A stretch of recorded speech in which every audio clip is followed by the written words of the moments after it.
Kali ini bersama saya Hendra Gunawan Siwombing, CGP Angkatan 10 dari SMA Negeri 2 Wilahulu, Kabupaten Labuan Batu. Kesempatan ini saya akan mewawancarai Ibu Kepala Sekolah SMA Negeri 2 Wilahulu, Ibu Dr. Anda Maslan Harahap. Nanti pada kesempatan ini saya akan mewawancarai yang berkaitan dengan tugas CGP modul 31, yaitu pengambilan keputusan dan nilai-nilai kebajikan. Oke Bu, apa kabar Bu? Baik. Ya. Bagaimana dengan Pak Hendra? Saya baik Bu, alhamdulillah baik. Nanti Bu, ada beberapa pertanyaan yang nanti saya akan tanyakan kepada Ibu. Kita mulai saja ya Bu. Ya. Untuk pertanyaan yang pertama, selama Ibu menjadi kepala sekolah, bagaimana Ibu dapat mengidentifikasi kasus-kasus yang merupakan dilema etika atau rujukan moral yang ada di sekolah? Baiklah, kalau saya perhatikan dilema etika yang ada di sekolah kita, bagaimana teknis saya menangani kasus ini, itu yang pertama kita identifikasi dulu bagaimana kasusnya. Kemudian baru nanti kita lihat dia apakah rujukan moral yang sudah kita lihat ini, kasus rujukan moral ini sudah tentu pasti itu ada yang benar. Kalau misalnya dia kasus rujukan moral ini kita pilah dulu dia, apakah itu perlu kita kita selesaikan, atau misalnya kita rembukan aja dulu bagaimana sehingga bisa kita selesaikan bersama guru-guru dan guru BP. Oh begitu ya Bu. Bukan. Oke, kemudian kita lanjut Bu untuk pertanyaan yang kedua. Bagaimanakah Ibu menjalankan pengambilan keputusan di sekolah, terutama untuk kasus-kasus di mana ada dua kepentingan yang sama, yaitu yang sama-sama benar atau sama-sama mengandung nilai kebajikan? Ya, selama ini saya dalam mengambil keputusan dalam permasalahan yang dihadapi di sekolah saya, tentu saja saya itu melihat dari berbagai sudut pandang, ya, di mana saya harus menentukan dan menimbang-nimbang dulu, ya, mana sebenarnya kasus yang dianggap penyelesaiannya itu paling benar, sehingga dalam pengambilan keputusan tersebut saya tidak merugikan semua pihak, gitu. Dipertimbangkan supaya tidak merugikan semua pihak ya Bu. Iya. Kemudian kita lanjut Bu, pertanyaan selanjutnya, langkah-langkah apa atau prosedur seperti apa yang biasa Ibu lakukan selama mengambil keputusan untuk masalah tersebut? Ketika saya menyelesaikan kasus yang dihadapi, tentu saja menempuh langkah-langkah atau prosedur apa, terutama kasus dalam dilema etika ini, ya. Ada beberapa langkah atau tahapan-tahapan yang harus saya tempuh. Di antaranya, terlebih dahulu saya itu harus mengumpulkan fakta-fakta yang sebenarnya. Kemudian dari kasus itu yang terjadi. Kemudian saya juga harus menentukan siapa aja yang terlibat dalam kasus tersebut. Setelah itu baru saya menganalisis benar atau tidaknya kasus yang dialami. Barulah saya akan menentukan alternatif atau solusi dari kasus yang dihadapi. Setelah mengambil solusi itu, baru saya akan merefleksi kembali dengan keputusan yang sudah saya ambil tadi, bagaimana sebenarnya. Setelah direfleksi, baru kita ketahui mana sebenarnya yang benar, mana yang salah. Itu langkahnya. Oh ya Bu, pertama tadi mengumpulkan fakta-fakta, kemudian mengumpulkan pihak-pihak yang terlibat dalam kasus, kemudian memberikan solusi sampai merefleksikan. Oke Bu, kita lanjut ke pertanyaan selanjutnya. Hal apa saja yang selama ini Ibu anggap efektif dalam pengambilan keputusan atau kasus-kasus dalam dilema itu? Baik Pak, kalau dalam pengambilan keputusan saya itu, dalam menentukan efektivitas pengambilan keputusan, tentu saja saya harus melihat dari seberapa urgennya, ya, atau seberapa pentingnya permasalahan itu harus segera diselesaikan mungkin. Seperti itu ya Pak, apakah masalah itu memang sangat mendesak atau perlu kita tangguhkan lagi atau bagaimana, tergantung daripada kasus yang ada. Kita lanjut Bu, pertanyaan selanjutnya. Hal apa saja yang selama ini merupakan tantangan yang Ibu hadapi dalam pengambilan keputusan pada kasus-kasus dilema etika? Baik Pak, tentu saja ya Pak, banyak tantangan yang saya hadapi itu, apalagi kasus-kasus dilema etika di mana kasusnya sama-sama penting. Di sini saya harus mendahulukan dulu kasus mana yang lebih penting, ya kan? Kalau kita lihat kasusnya itu sangat penting, maka kita harus mengajak orang-orang yang terlibat dalamnya, yaitu guru BP, kesiswaan, sehingga kita bisa mengambil suatu keputusan. Maka saya sebagai seorang pemimpin, tentu saja saya tidak bisa semena-mena mengambil keputusan, harus ada berunding dengan Bapak Ibu guru, sehingga nanti tidak hanya dengan diri sendiri saja atau satu pihak saja, ya, kita memutuskan suatu hal itu. Karena kalau kita satu pihak saja memutuskan suatu kasus, nanti kita bisa menggunakan perasaan kita aja untuk memutuskan itu. Oleh karena itu kita harus berunding dengan beberapa guru dulu Pak. Kemudian Bu, pertanyaan selanjutnya, apakah Ibu memiliki sebuah tata kelola atau jadwal tertentu dalam menyelesaikan kasus dilema etika? Kemudian apakah dalam menyelesaikan itu Ibu lakukan di tempat atau Ibu memiliki sebuah jadwal untuk penyelesaiannya? Kemudian prosedur seperti apa yang akan Ibu jalankan? Baiklah Pak, sebenarnya kalau saya dalam menyelesaikan suatu permasalahan yang dihadapi tidak menentukan jadwal khusus di sini, ya. Fleksibel ya di sini saya itu hanya mempunyai tata kelola untuk melakukan penganalisaan dalam mempertimbangkan dan memusyawarahkan kasus yang dihadapi, sehingga penyelesaian apa yang harus ditempuh. Penyelesaian yang ditempuh itu baik yang bersifat formal maupun yang bersifat non formal. Kita lanjut ke pertanyaan selanjutnya.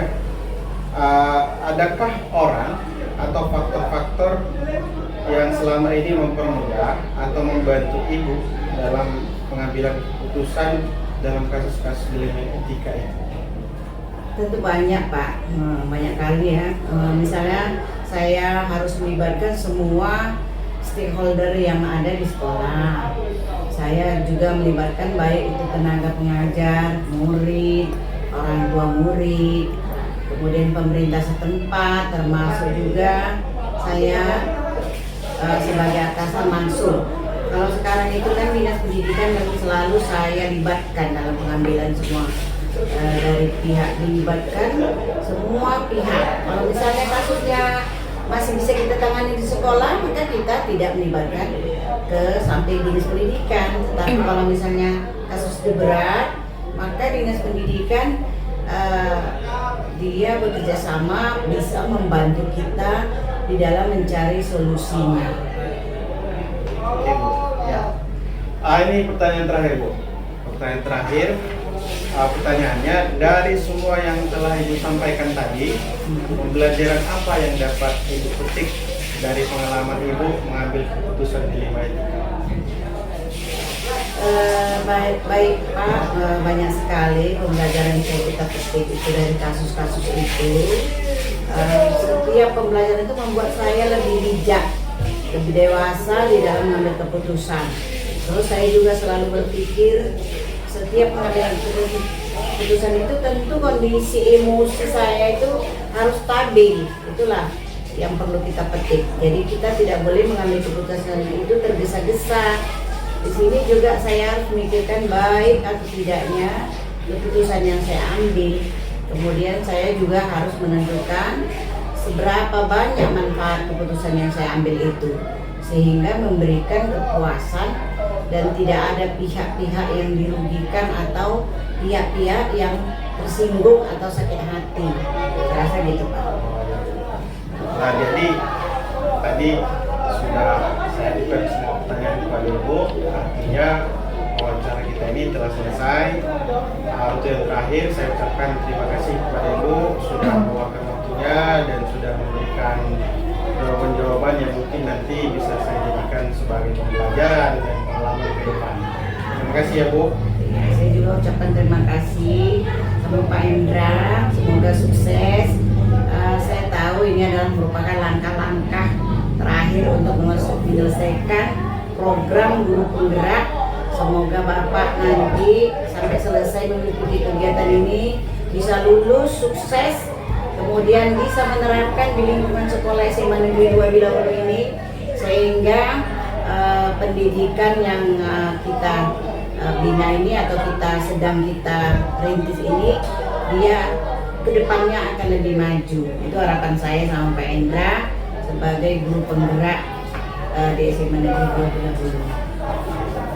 Demikian tadi wawancara bersama Ibu Kepala Sekolah SMA Negeri 2 Bilahulu, Dr. Agama Selanggarap.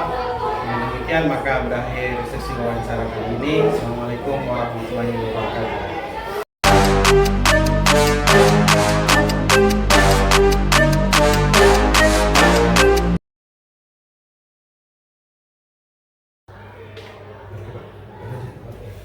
Assalamualaikum warahmatullahi wabarakatuh. Selamat siang, selamat pagi, salam sejahtera untuk kita semua. Bersama saya kali ini, untuk kesempatan kali ini, saya Hendra Gunawan Siombing, CGP Angkatan 10 dari SMA Negeri 2 Bilahulu, Kabupaten Labuan Batu, akan melaksanakan wawancara dengan Bapak Kepala Sekolah SMA Negeri 1 Bilahulu, yang sebelah saya sudah hadir, sudah ada bersama saya. Nama Bapak beliau adalah Bapak Samuel Marpaung SPD. Nah, baiklah. Apa kabar Pak? Sehat. Kali ini Pak, saya mau mewawancari Bapak terkait dengan tugas kami di CGP, yaitu modul 31 tentang pengambilan keputusan dan nilai-nilai kebijakan. Nah, dalam hal ini nanti terkait dengan juga pertanyaan saya nanti adalah tentang pengambilan keputusan dalam dilema etik dan rujukan moral. Itu Pak. Baiklah Pak, bisa kita mulai Pak? Silakan. Oke Pak. Jadi pertanyaan pertama nanti, Bapak ini kan sudah lama di sekolah, jadi kepala sekolah. Jadi kalau selama ini yang telah Bapak jalani, bagaimana nanti Bapak dapat mengidentifikasi kasus-kasus yang merupakan dilema etika atau rujukan moral yang ada di sini? Baik. Di dalam pengalaman saya ya, di dalam sebagai kepala sekolah itu sering sekali mengambil keputusan. Dan keputusan kepala sekolah itu punya dampak yang berhubungan dengan siswa, berhubungan dengan guru, berhubungan dengan tenaga pendidik, bahkan juga berhubungan dengan kemajuan atau kemunduran dari sebuah sekolah. Jadi sebagai kepala sekolah, jadi saya harus juga mengambil keputusan itu harus dengan baik. Dan sering kali saya berhadapan dengan situasi yang seperti Bapak katakan tadi, dilema etika atau rujukan moral. Tapi yang paling sering, yang paling berat diputuskan itu di dalam sekolah adalah jika soal-soal yang berhadapan dengan etika, dilema etika. Kadang-kadang kita berhadapan dengan masalah yang menjadi keputusan yang sulit. Bagaimana mengidentifikasinya tadi pertanyaan Bapak ya? Makanya untuk mengidentifikasi persoalan di dalam sebuah sekolah sebelum saya mengambil keputusan, pertama saya akan lihat dulu apakah memang masalah yang timbul ini apakah berkait peraturan. Kalau tidak berkait dengan peraturan sekolah, berarti baru saya pindah ke hal yang lain. Apakah ini bicara etika, baru saya melihat siapa yang melakukannya, apa yang dilakukan, di mana kejadiannya dan apa yang harus diambil dan diputuskan. Nah, kadang-kadang kan kita jumpa nih bicara dilema etika paling sering itu misalnya pas kenaikan kelas atau kelulusan. Kadang-kadang kan kita jumpa dengan siswa yang harus ini menurut peraturan sekolah ini harusnya nggak bisa naik kelas, atau menurut peraturan sekolah ini harusnya dibuang, atau menurut peraturan sekolah ini nggak layak untuk lulus. Nah, di situ sering sekali saya berhadapan dengan yang seperti Bapak katakan.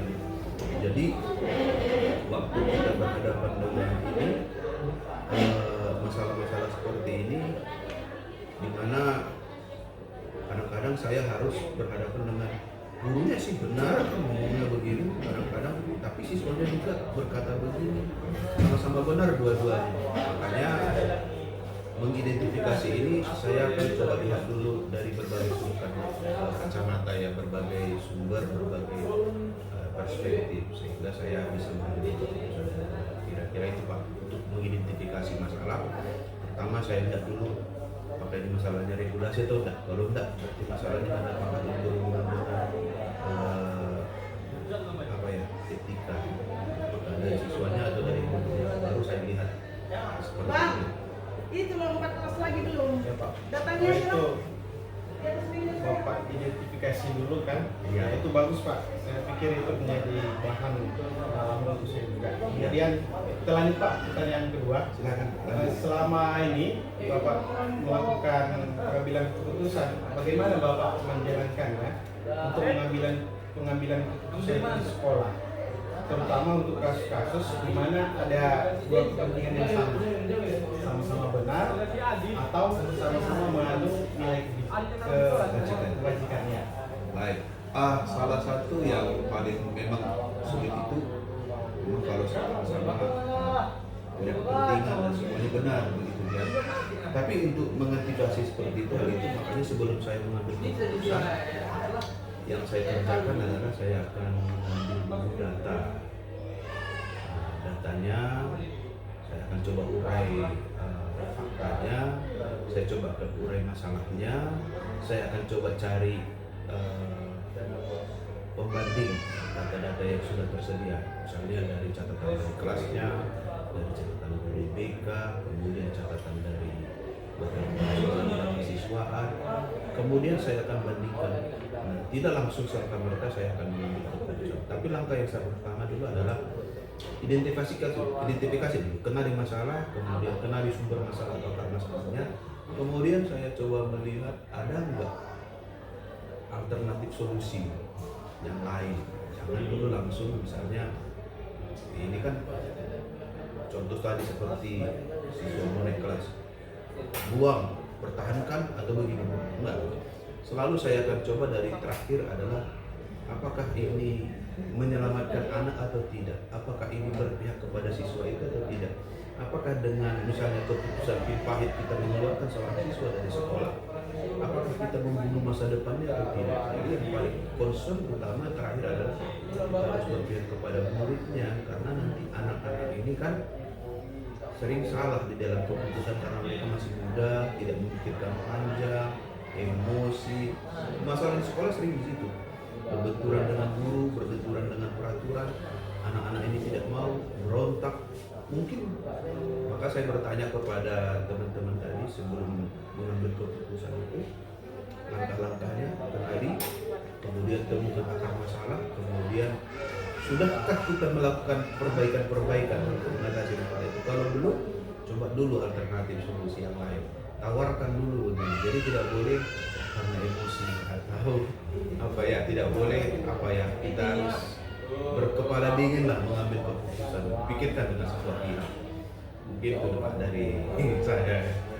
Ya Pak, itu jelas sekali Pak, jadi identifikasi masalah, mengenali masalah, latar belakang, sampai mempertimbangkan dan membuat keputusan yang keputusan itu nanti adalah berpihak kepada murid. Ya Pak, bagus sekali Pak. Kemudian pertanyaan selanjutnya Pak, langkah-langkah atau prosedur seperti apa yang nanti bisa Bapak lakukan untuk selama ini? Ya, prosedur selama ini memang jika kita menemukan sebuah masalah, ya saya akan minta dulu pendapat-pendapat dari kelas. kemudian pendapat dari BK-nya yang menangani, kemudian pendapat dari siswa atau dari guru atau pihak-pihak yang terkait. Kadang-kadang permasalahan di sekolah kan banyak dan kepala sekolah tidak punya akses langsung semua kepada ini. Jadi kalau kita mengambil keputusan tanpa data, hanya berdasarkan opini, untuk membuat keputusan yang salah. Jadi prosedur saya selama ini selalu tidak ada permasalahan. Saya akan minta cross check dulu datanya, faktanya, lalu saya akan coba uraikan kalau perlu buat kronologinya. Jadi kita tahu apa yang melakukan apa, siapa yang melakukan ini, siapa. Kalau sudah ketemu itu benang merahnya ketemu Pak, siapa yang mengambil keputusan, siapa yang salah, siapa yang benar, dapat itu bisa ketemu itu dan bisa kita ambil keputusan yang tepat, yang bijak seperti itu. Iya Pak, wah indah sekali jawabannya ini Pak. Kemudian kita lanjut Pak. Saya suka jawabannya Pak. Kita lanjut di pertanyaan selanjutnya. Hal-hal apa saja yang selama ini merupakan tantangan dalam pengambilan keputusan Bapak pada kasus-kasus dilema etika? Hal yang menjadi tantangan yang paling sulit sebetulnya adalah kadang-kadang kan kepala sekolah harus memutuskan sebuah keputusan yang tidak populer. Artinya gurunya nggak terima, gurunya nggak suka. Tapi kadang-kadang ya itu harus dijalankan. Kadang-kadang karena guru hanya mengambil keputusan berdasarkan emosi, hanya berdasarkan aturan yang ada, tidak melihat dari kacamata yang lain. Contoh ya, beberapa tahun yang lalu itu saya harus memutuskan nasib si anak. Kalau dari aturan sekolah, dari perilaku dan tingkah lakunya sebetulnya dia memang sangat layak. Semua alasan untuk memecat dia dari sekolah ada. Tapi karena ada satu hal yang membuat dia itu bisa berprestasi di sekolah, kebetulan dia berprestasi di bidang olahraga. Saya pertahankan. Waktu diputuskan di rapat, gurunya semua protes begini begitu dengan alasan begini begitu. Tapi saya kembalikan kepada mereka, sudah ada yang diperbuat anak itu dengan sesuatu yang baik. Dengan kita keluarkan, apakah kita bisa menjamin anak ini nanti bisa melanjutkan kehidupannya yang masih dia membutuhkan ijazah untuk melanjutkan apakah itu kerja atau melanjutkan perguruan tinggi negeri.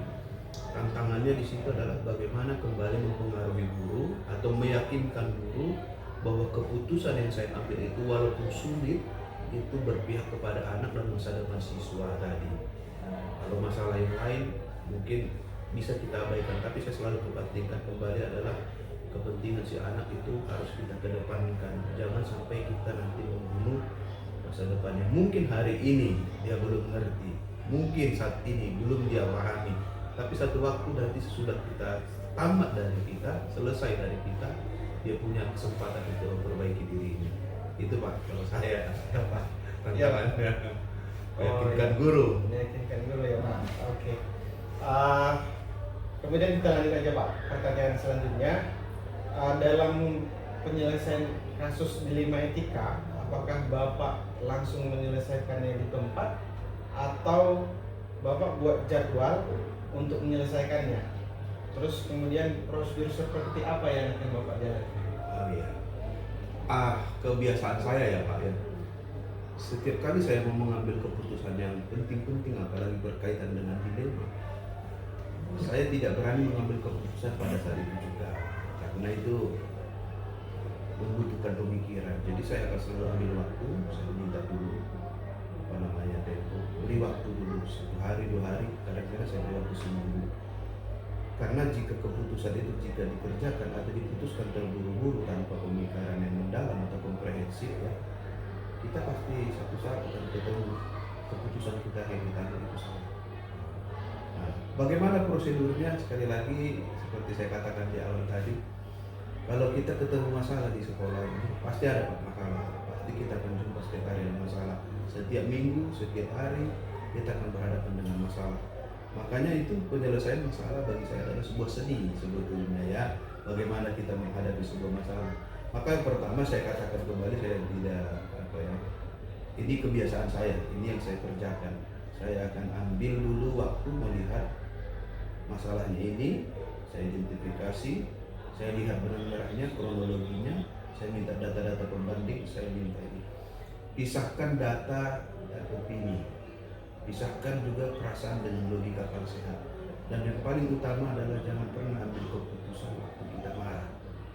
Nah, karena kalau marah kita ambil keputusan, biasanya keputusan kita itu punya efek negatif dan kecenderungannya memang itu tidak baik. Saya sudah ketemukan berulang-ulang menemukan. Saya coba refleksi, saya coba kilas balik. Pas di sini, oh di sini saya salah, di sini saya salah. Kenapa? Karena saya terpacu dengan emosi saya. Ya, disitulah. Makanya prosedur yang bagi saya coba cooling down dulu kalau kita lagi salah. Jangan langsung selesaikan masalah saat itu. Cari dulu, cari pihak ketiga, mungkin bisa memediasi. Atau minimal waktu kita berpikir dengan akal sehat, kita bisa temukan alternatif solusi yang lain. Itu. Boleh, jangan ambil keputusan dengan waktu marah. Ya, Pak, ya. Kalau lagi marah, janganlah sempat mengambil keputusan, Iya. karena kalau marah itu efeknya Pasti. keputusannya pun menjadi Salah. ya, salah. Oke Pak, saya setuju itu Pak. Iya. Kemudian kita lanjut ya Pak, pertanyaan Ya. selanjutnya. Apakah ada orang atau faktor-faktor yang selama ini mempermudah atau membantu Bapak dalam mengambil keputusan untuk kasus-kasus dilematika? Kalau orang yang mempengaruhi saya dalam pengambilan kasus saya pikir nggak ada, karena saya tidak terpaku atau mengidolakan seseorang dalam pengambilan keputusan. Tidak boleh, karena kalau kita mengidolakan seseorang, caranya dia, gayanya dia belum tentu sama dengan gayanya saya atau dengan cara saya. Masalahnya dia yang dihadapi waktu itu dengan masalah yang saya sekarang belum tentu sama. Walaupun mungkin metode boleh sama, tapi alasan-alasan di belakang pengambilan keputusan itu tentu semua tidak akan pernah sama. Jadi kita harus ngambil hikmahnya dulu. Tidak boleh patronnya, tidak boleh dipatron sama seperti itu, tidak boleh. Karena kita menghadapi masalah yang setiap hari yang berubah. Nah, kedua, faktor yang membuat saya mudah mengambil keputusan atau bisa membuat saya tenang, ya karena tadi kebiasaan tadi itu. Terima dulu masalah, kalau perlu catat, maka kita kenali masalahnya, identifikasi masalahnya, temukan benang merahnya, cari kronologinya, maka kita akan bisa mencari data-data pembanding, bisa kita cari sumber-sumber yang lain yang mengkonfirmasi. Jadi waktu kita mengambil keputusan enak karena tadi sudah terbiasa. Nah, menemukan benang merahnya dulu, menemukan akar masalahnya dulu, pisahkan dulu perasaan ya dengan data. Nggak boleh itu, perasaan dengan data itu jangan dicampurankan. Sekalipun itu memang mempengaruhi pengambilan keputusan, ya, tapi jangan menonjolkan perasaan dulu, jangan menonjolkan apa kita opini kita.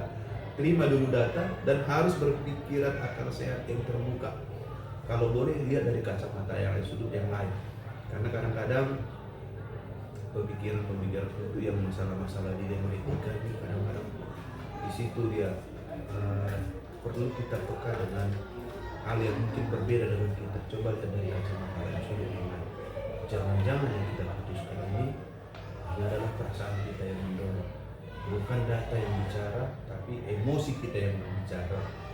Makanya itu Pak, yang membuat faktor saya selalu mengambil keputusan itu tidak segera, tidak cepat, tapi saya akan belajar untuk menerima masukan.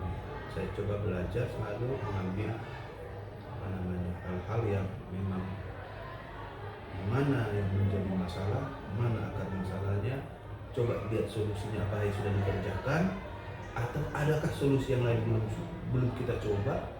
Saya minta masukan dari berbagai pihak tadi, ide kebijakan. Itu membuat saya gampang cari keputusan itu, gampang. Nggak seperti apa ya, nggak sesuka hati, gitu, nggak otoriter. Luar biasa itu Pak, langkahnya Pak. Kemudian yang terakhir ini Pak. Ya, Pertanyaan terakhir.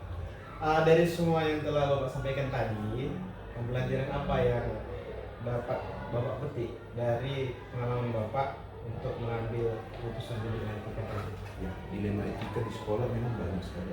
Hampir setiap hari kita jumpa, setiap minggu pasti kita jumpa dengan masalah dilema etika, pasti itu. Yang paling utama yang harus kita letakkan karena kita ini sebagai guru ya, sekolah ini kan institusi yang berfungsi sebagai kebudayaan, membangun budaya bangsa, membangun budaya sekeliling kita. Harus kita ingat sekali lagi, institusi sekolah berbeda dengan institusi di luar. Sekolah itu membentuk, mencerdaskan kehidupan bangsa, bagaimana masa depan anak-anak. Jadi concern utama saya di dalam pengambilan keputusan, anaknya dulu, masa depannya. Jadi kepada anak ini, bagaimana masa depannya. Bukan semata-mata aturan. Kalau aturan yang diterapkan, banyak nanti anak yang korban langsung diberhentikan, dipajak, tidak nikah, sudah begini. Yang tentunya belum tentu hasilnya sama dengan yang diinginkan atau dicita-citakan oleh orang tuanya. Makanya pembelajaran yang saya petik selama ini sebagai para pemimpin itu bijaksana dalam mengambil keputusan. Seperti saya katakan tadi ya, jangan ambil keputusan terlarang. Nah, itu yang kemudian biasakan memang pisahkan antara fakta dengan opini. Biasakan supaya kita terhindar dari saling mengambil keputusan. Biasakan bertanya ke kiri kanan supaya dapat solusi di dalam pengambilan keputusan kita itu mendapatkan dukungan dari berbagai pihak. Jangan ujuk-ujuk itu kan kita.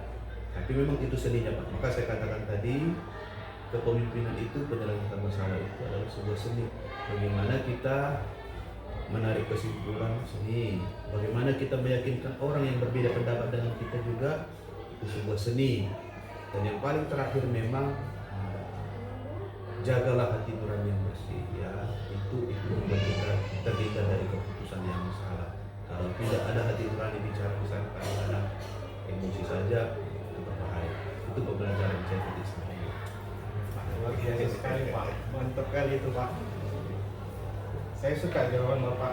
Jadi tadi sudah pertanyaan terakhir sudah saya katakan, berarti wawancara kita sudah selesai Pak. Jadi saya berterima kasih kepada Bapak. Banyak pelajaran yang saya dapat ambil dari wawancara kita ini. Mungkin itu bisa menjadi pengalaman bagi saya dan berharga lah buat saya itu Pak. Terima kasih banyak. Kemudian Bapak juga sudah mau meluangkan waktu untuk bisa diwawancarai. Baik. Semoga nanti bisa jadi menambah referensi orang Bapak ya. Ya. Anda tahu nanti Bapak jadi seorang leader. Jangan jadi bos, tapi jadi pemimpin. Siap Pak. Dan saya juga berharap Bapak sukses terus menjalani karir Ya. supaya mantap. Ya. Oke Pak, terima kasih ya Pak. Ya. Oke, tutup. Saya tunggu guru.